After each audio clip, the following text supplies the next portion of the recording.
Қайырлы күн, каналыма қош келдіңіздер. Қазіргі таңда мастер-класстарда хит болып жатқан өте дәмді, үгітілмелі және де қатпарлы болатын ұйғыр самсасыны жасалу жолымен бөлісетін боламын. Және де бұны тапсырысқа жасасаңыздар да болады.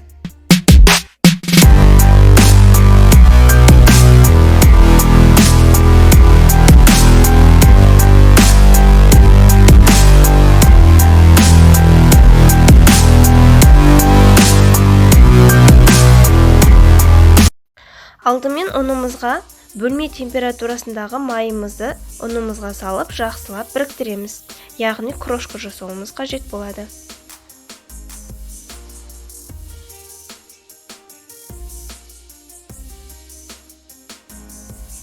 Қамырымызға қосатын сұйық массамызды дайындаймыз. Ол үшін бөлме температурасындағы жылы айранымызға жұмыртқаны сары уызын және де бір жұмыртқаны салып, жақсылап араластырамыз.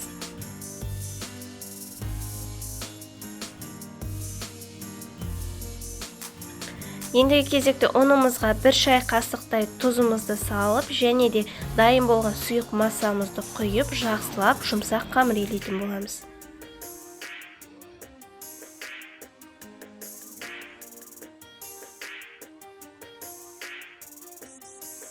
Бізде осындай қолға жабыспайтын жұмсақ қамыр шығады.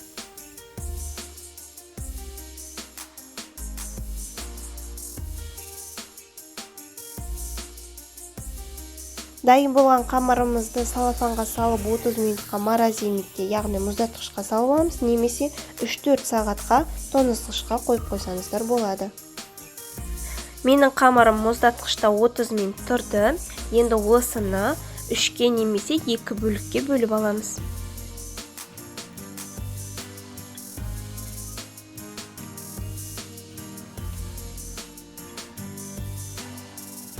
Қамырымызды жұқа етіп жайып аламыз.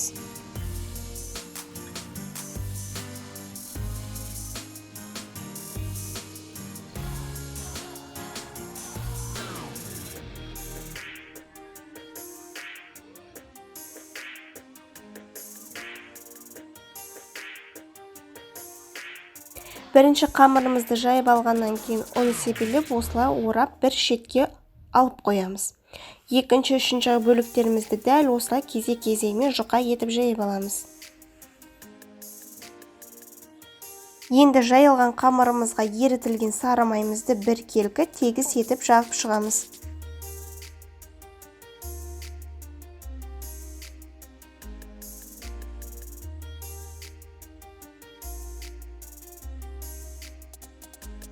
Енді осы май жағылған қамырымыздың үстіне бірінші жайылған қамырымызды төсейміз.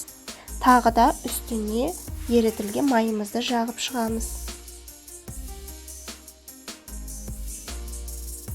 Үшінші бөлігінде дәл солайынан үстіне төсеп, тағы да үстіне май жағып шығамыз.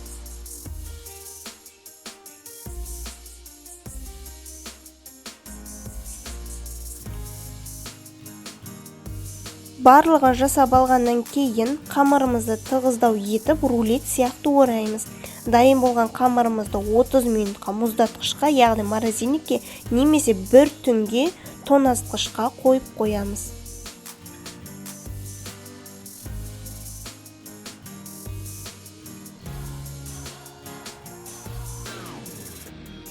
Менде салмасына тартылған ет, картошка және де пияз болды.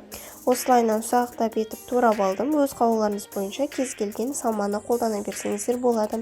Енді кезекте дәміне қарай тұз, бұрыш және де кішкене ғана сұйық май құйып, жақсылап бір келкі қылып араластырып аламыз.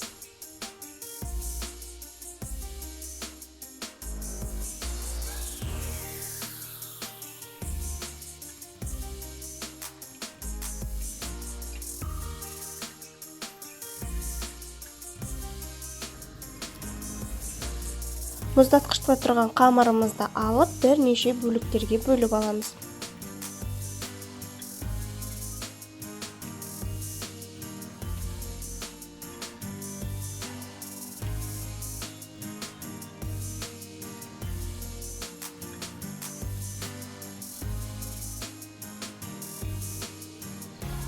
Қамырымыздың құрамында сары май болғандықтан өте тез еріп кетеді.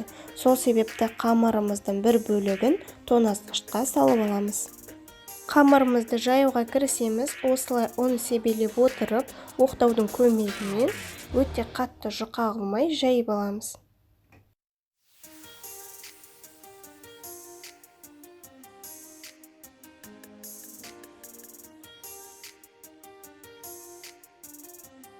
Салмасын саламыз, екі шетін жақсылап қысып, біріктіріп, жақсылап жабыстырамыз. Видеода көріп тұрғанымыздай қамырымыздың бірінші шетін басамыз, шыққан ұшын қайтадан ішке кіргізіп, осы рет бойынша салмамызды түйеміз. Бұл самсаларды тоңазытқышта, яғни мұздатқышта сақтасаңыздар болады, бірақ та ол кезде картошка қоспайсыздар.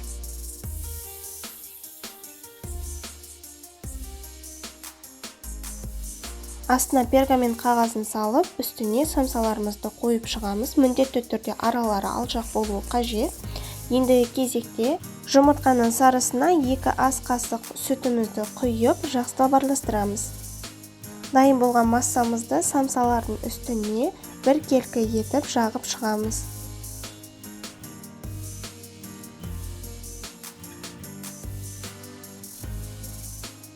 Үстіне қара күнжут пен ақ күнжутты жақсылап салып шықтым.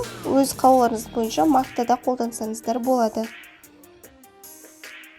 Дайын болған самсаларымызды қызып тұрған пеште 180 градуста 25-30 минутта пісіріп аламыз. Мінекей достар, самсаларымыз дайын, өте әдемі, дәмі де керемет болып шығады. Қамыр өте жұмсақ, үгітіліп тұрады. Сіздерге де дайындап көруге кеңес беремін. Егер сіздерге рецепт ұнаған болса, каналыма тіркеліп, қоңыраушаны басып қойыңыздар. Алда әлі көптеген рецепттер болады. Сіздермен болған Арияна. Келесі кездескенше сау болыңыздар.